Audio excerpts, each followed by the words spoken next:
पाकिस्तान में ट्रैक्टर सबसे आम परिवहन साधनों में से एक है और इनके ट्रॉली बॉडी डंपर ट्रॉली बनाने का काम अक्सर छोटी छोटी स्थानीय वर्कशॉपों में किया जाता है। मुख्य चेसिस बीम बनाने के लिए कच्चे माल के रूप में पेशावर का स्थानीय स्टील इस्तेमाल किया जाता है। उस्ताद अहमद हाथ में कटिंग मशीन लेकर 45 डिग्री के कोण पर बड़ी सटीकता से स्टील को काटते हैं। कटाई से निकले छोटे छोटे टुकड़ों को भी वे फेंकते नहीं बल्कि उन्हें वापस वेल्ड करके जोड़ देते हैं ताकि इसके बाद वे चैनल स्टील के दूसरे सिरे पर कट लगाते हैं, लेकिन इस बार उसे पूरी तरह नहीं काटते। फिर भारी हथौड़े की मदद से दोनों सिरों को मोड़कर कुंद कोण का आकार दिया जाता है।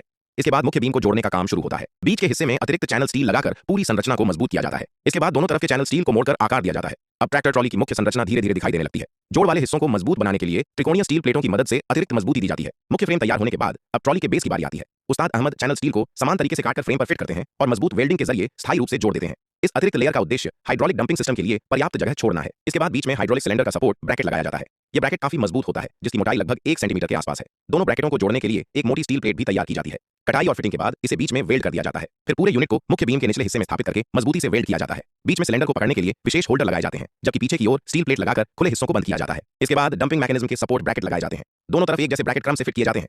अब मुख्य चेसिस पूरी तरह तैयार हो चुकी है। इस समय उस्ताद अहमद नए चैनल स्टील निकालते हैं। इन पर जंग का कोई निशान नहीं दिखाई देता, लगता है जैसे अभी अभी स्टील फैक्ट्री से आए हों। वे इन्हें बीच से काटकर आवश्यक लंबाई में तैयार करते हैं। सबसे पहले आगे और पीछे लगने वाले चैनल स्टील की स्थिति तय की जाती है। फिर सिरों को वेल्ड करके एक धागे की सहायता से पूरा फ्रेम सीधा और संतुलित रखा जाता है। यह तरीका बिल्कुल उसी तरह है जैसे मकान की नींव बनाते समय संदर्भ रेखा खींची जाती है। बीच के चैनल स्टील को केवल फ्रेम के अंदर वेल्ड करना होता है।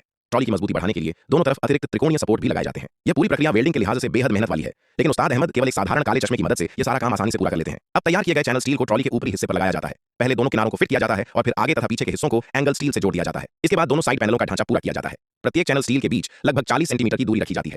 पीछे की ओर टायरों की आवाजाही के लिए भी पर्याप्त जगह छोड़ी जाती है। जब दोनों तरफ स्टील प्लेटें लगा दी जाती हैं, तो ट्रॉली का वास्तविक आकार साफ दिखाई देने लगता है। मजबूती सुनिश्चित करने के लिए हर जोड़ पर बेहद सावधानी से वेल्डिंग की जाती है। इसके बाद सामने वाले हिस्से को स्टील प्लेट से बंद किया जाता है और अतिरिक्त मजबूती के लिए यहां भी चैनल स्टील लगाया जाता है। अब पीछे का दरवाजा तैयार किया जाता है। पहले स्टील प्लेट लगाई जाती है और फिर चैनल स्टील से उसे मजबूत बनाया जाता है। इसकी निर्माण प्रक्रिया सरल लेकिन प्रभावी होती है। इसके बाद रियर एक्सल की स्थापना शुरू होती है। उस्ताद अहमद पहले जैक की मदद से एक्सल को सही स्थिति में रखते हैं और फिर स्टील प्लेटों को उस पर वेल्ड कर देते हैं। भविष्य में मरम्मत और रखरखाव को आसान बनाने के लिए एक्सल को सीधे फ्रेम से नहीं जोड़ा जाता, बल्कि स्टील प्लेटों के माध्यम से कनेक्ट किया जाता है। बाद में इन्हें बोल्टों से मजबूती से कस दिया जाता है। दो स्टील प्लेटों के बीच कुशनिंग के लिए एक अतिरिक्त परत भी लगाई जाती है।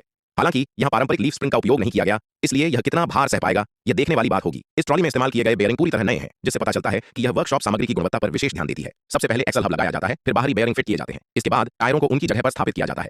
देखने में टायर थोड़े धूल भरे लगते हैं, लेकिन उनके ट्रेड को देखकर लगता है कि वे कम से कम 90% नए हैं। हाइड्रोलिक सिलेंडर लगाने के लिए ट्रॉली को ऊपर उठाया जाता है। देखने से लगता है कि यह सिलेंडर भी स्थानीय कारीगरों द्वारा हाथ से तैयार किया गया है। जब सारी फिटिंग पूरी हो जाती है, तब पेंटिंग का काम शुरू होता है। आमतौर पर पेंटिंग से पहले स्टील पर जंग दिखाई देती है, लेकिन इस बार शायद ग्राहक की जल्दी के कारण जंग लगने से पहले ही लाल रंग की दूसरी परत भी चढ़ा दी गई। लेकिन पेंटिंग ही पाकिस्तानी ट्रॉली निर्माण की आखिरी मंजिल नहीं होती। अंतिम चरण में रंग बिरंगी कलाकारी और सजावटी चित्र बनाए जाते हैं, जो इसे एक खास पहचान देते हैं। इस तरह 2026 मॉडल की ट्रैक्टर ट्रॉली पूरी तरह तैयार हो जाती है।